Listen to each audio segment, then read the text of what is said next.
decisión. No es cuestionable. La beneficencia y la autonomía son de la persona, no son tuyas. Por lo tanto, la solicitud de ayuda para morir reflexiva y consciente es un proceso de final de vida, y sufrimiento no vulnera, evidentemente, ni la beneficencia ni la autonomía. La justicia y la no maleficencia, en cambio, se consideran valores públicos de orden social, de obligado cumplimiento. Es el orden común que tendría que ser aceptado por toda la comunidad, y no son valores individuales. Es lo que pactamos, dónde están los límites, y eso es lo que vamos variando, lo que nos decía Diego Gracia. Esos valores cambian y hacemos que el pacto de lo que es la equidad, lo que es el derecho de las personas y cómo tengo que actuar, va cambiando y se modula. Y no son valores individuales, es decir, que si la justicia, la equidad me dice tengo que ayudar a esa persona, mi valor individual no puede vulnerarlo. ¿Me entendéis?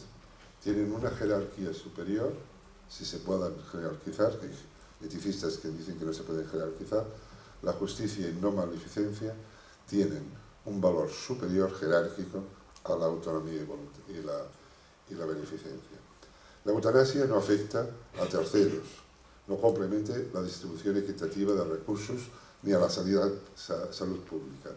Por este motivo se entiende que la ayuda para morir no vulnera el principio de justicia.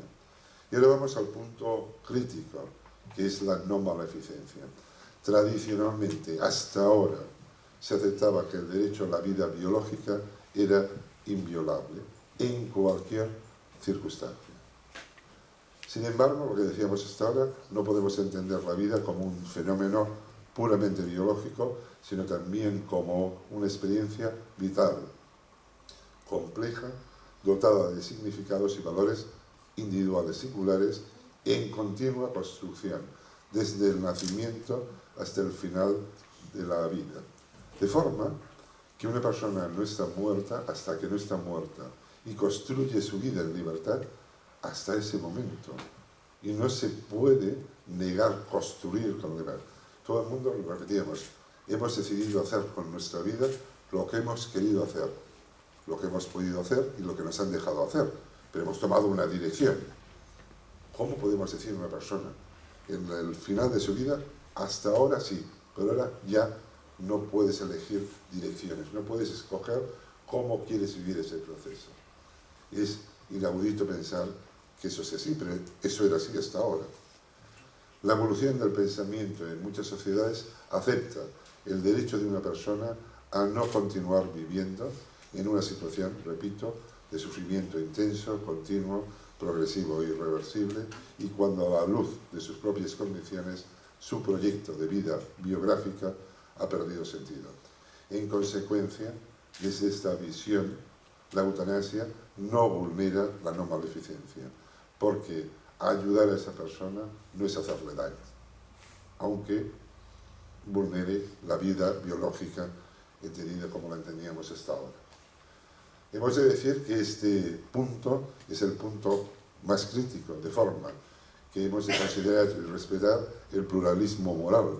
Es natural que en sistemas morales más tradicionales exista un continuo debate y la objeción frente a esto. Dice, por ejemplo, desde una visión religiosa, católica, apostólica, romana, dice, yo comprendo el sufrimiento, vamos a ayudar en el sufrimiento, pero no podemos avanzar la muerte. Eso es una convicción puramente moral, que está muy bien, que debemos de aceptar, pero claro, que para estas personas es un bloqueo. Dices, oiga, yo lo comprendo, pero yo no puedo participar porque tengo una objeción moral sobre esto.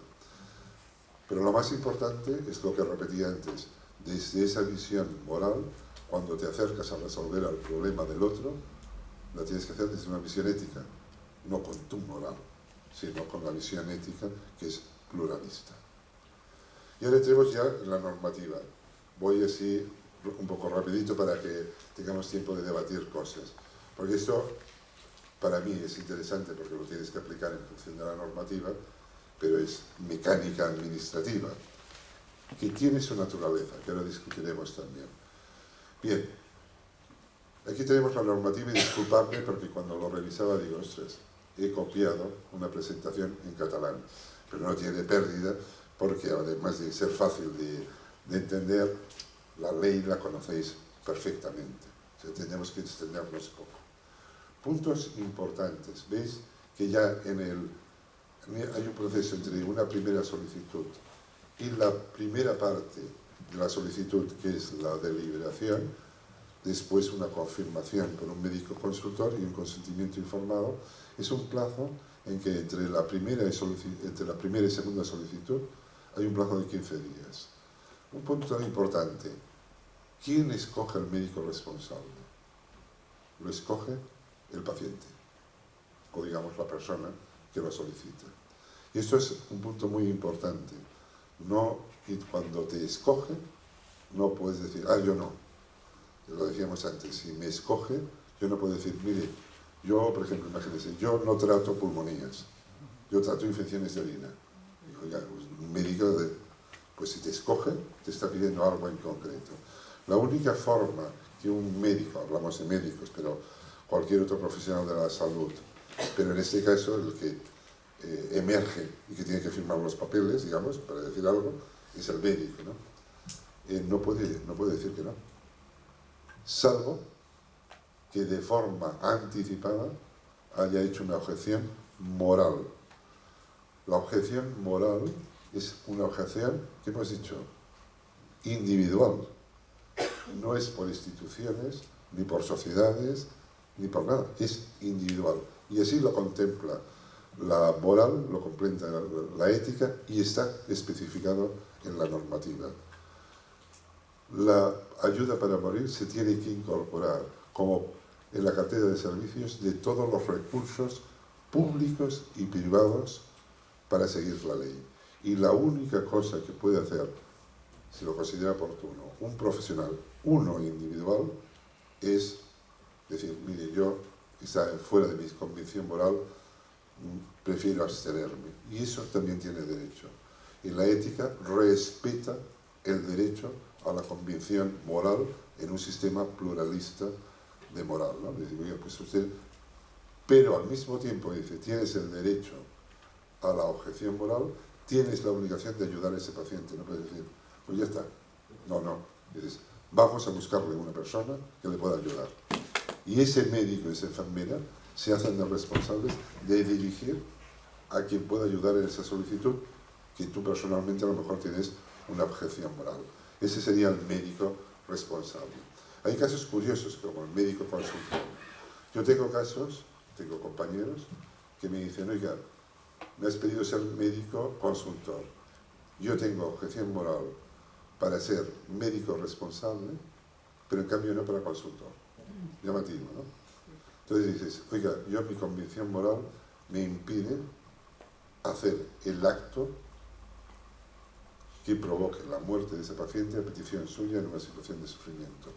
Pero en cambio, como entiendo el sufrimiento de la persona, como entiendo que yo no puedo aplicar mi moral a los demás, yo sí hago de médico consultor para verificar todas las condiciones que tiene esa persona. Y esto nos hemos encontrado, ¿eh? Fijaros que la objeción de moral es curiosa y es interesante, ¿no? Y nos hemos ya encontrado casos, es decir, yo participo con todas a ayudar a esa persona. Lo que pasa es que el acto de la aplicación, por mi convicción moral, prefiero que sea otro. Entonces, llegan a este tipo de pactos. Hay un periodo de tiempo entre la primera y segunda solicitud. Y uno dice, oiga, periodo de tiempo. Esto es una medida muy garantista desde el punto de vista normativo. ¿Qué quiere impedir?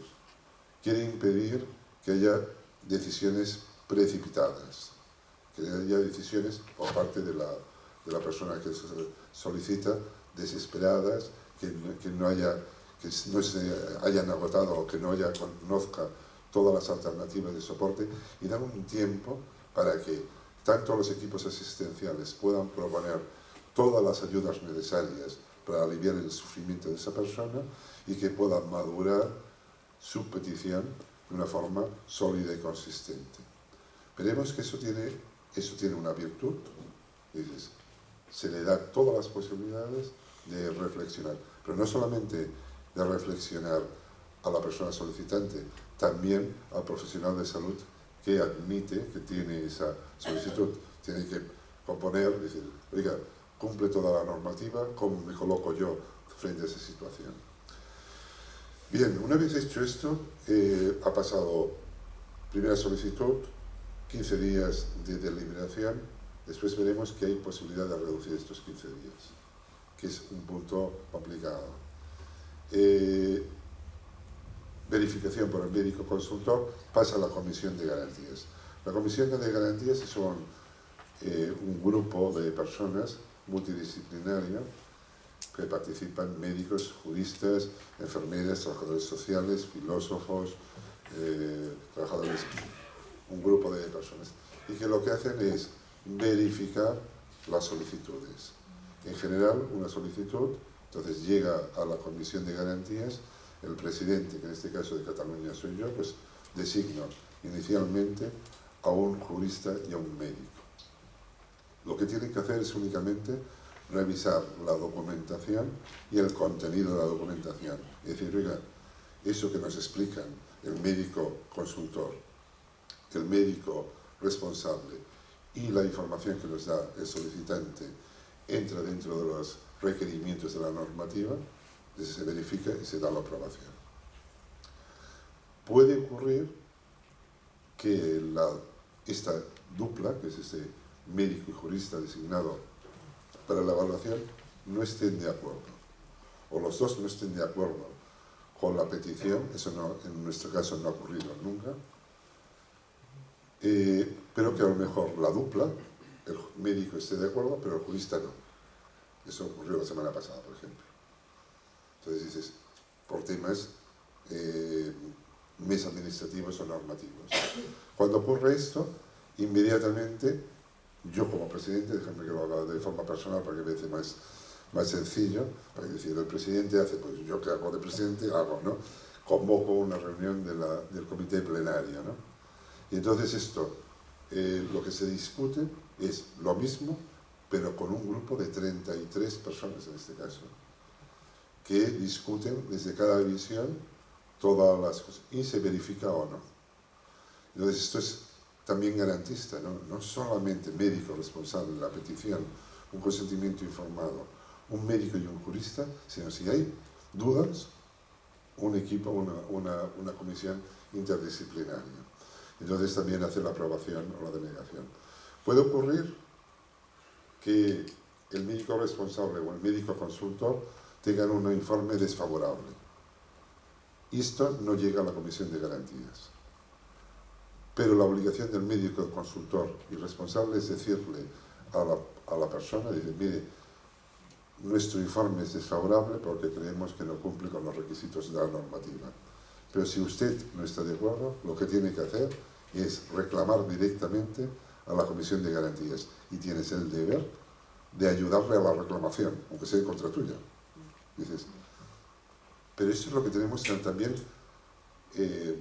enfriar. No tiene que tener miedo ningún médico, ninguna enfermera, nadie, a decir, no lo veo claro, creo que no. Porque si dices, creo que no, dices, pero vamos a hacer una cosa, póngame una reclamación, vamos a la Comisión de Garantías, porque la reclamación no es para decir, oye, pues te sanciono como médico, no, la reclamación es para ayudar a que haya un estamento con más profesionales, más gente que pueda ayudar a esa persona. Y tienes la obligación de hacerlo. Si la resolución es desfavorable desde la Comisión de Garantías, cuando ya ha pasado todo el proceso, también le informamos al solicitante que puede hacer un recurso administrativo, porque nadie tenemos el patrimonio de la verdad. Quiere decir que a lo mejor hemos estado desacertados, pues dejemos que haya todos los recursos para llegar al máximo nivel de acierto y tenemos que facilitarlos. La normativa, como lo decíamos antes, es garantista, intenta que todas las personas pueden acogerse o no. Y eso es el punto más importante, porque la ley no obliga a nadie, obliga a dar respuesta a una solicitud individual, pero no ni la favorece ni la induce, sino dices, contemplas que hay un grupo de personas que lo necesitan. Yo cuando reflexiono sobre esto, reflexiono sobre mi práctica clínica, que lo tengo contado, además. Yo, antes de la ley, tenía un 0,9% de personas. Yo sabía que tengo en mi atención en final de vida, aproximadamente cerca del 60% de pacientes con una complejidad media alta de necesidades de atención. O sea, situaciones difíciles. Claro, por eso los visito, si no fueran fáciles, pero no es más sencillo. Y sé que de estos, antes de la ley, cerca del 1% me estaban pidiendo la eutanasia, aunque la ley no estuviera en marcha. Decían, si la eutanasia estuviera legalizada, se la pediría. Hablemos de esto, aunque no esté legalizado, lo tenía contado. Pues en este año, la ley, tengo exactamente el 1%, no llega, el 0,9% de pacientes doentes.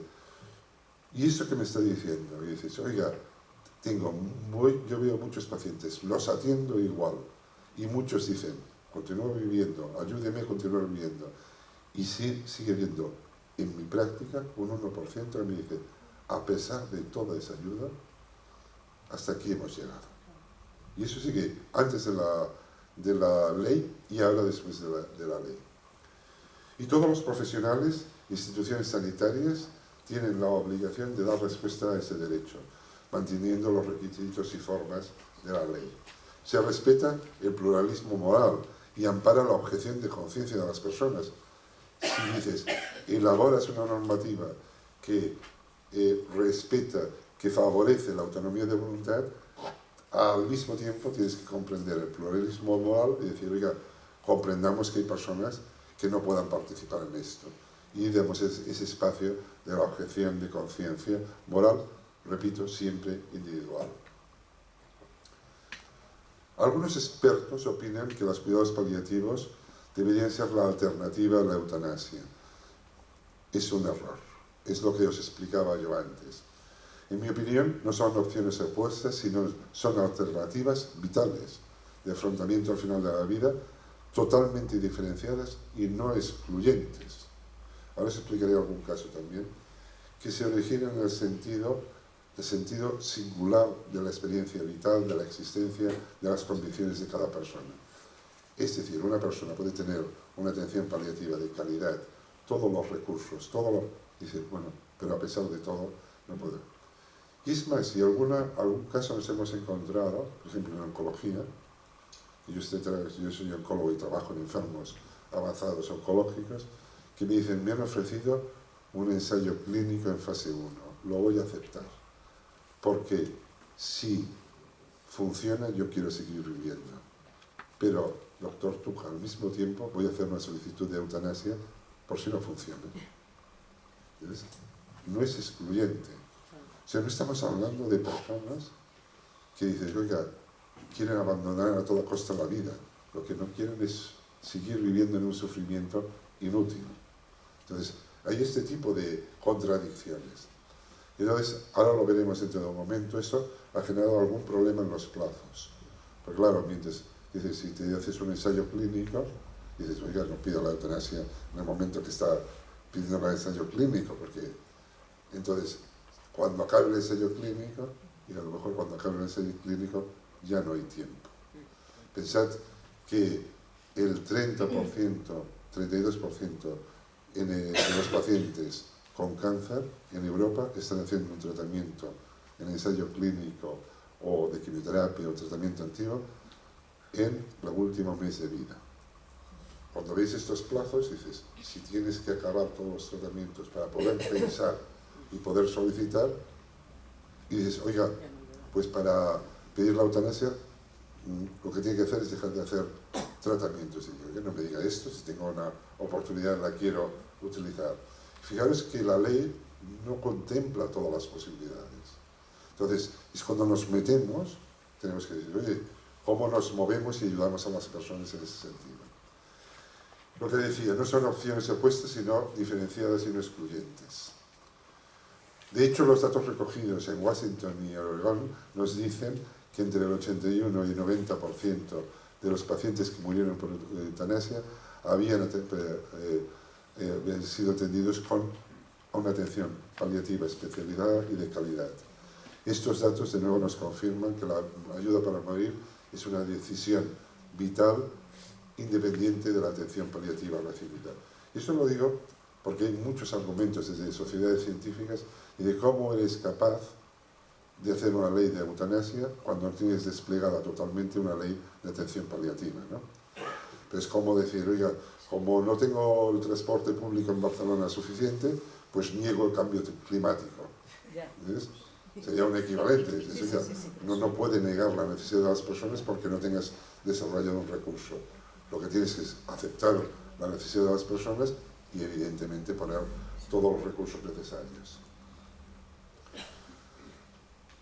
La eutanasia, la atención paliativa, se tiene que entender como un derecho vital de todas las personas y es un imperativo para cualquier profesional de la salud. No podemos entender que la petición de eutanasia se relacione con el abandono y la ausencia de soporte paliativo. Pero no son excluyentes, repito que son decisiones de carácter diferente.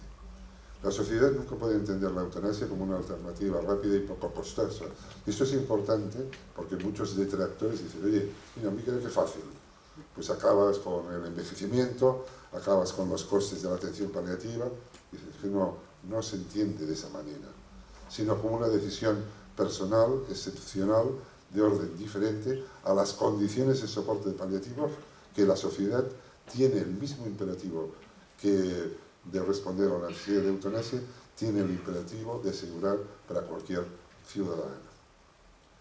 Un tema interesante que está muy vinculado a la sociedad de dignidad, derecho a morir dignamente. La dignidad se puede definir como una condición de la persona vinculada única e intrínsecamente a la propia condición de ser humano. Es el principio imperativo categórico de Kant. Le hace merecedora de respeto tal y como es. Repito, es tal y como es. Repito que siempre vamos referenciando al individuo, tal y como es. Y le confiere derechos y deberes naturales. Kant afirmaba que la ética es la ciencia de la libertad, no la ciencia de la moral.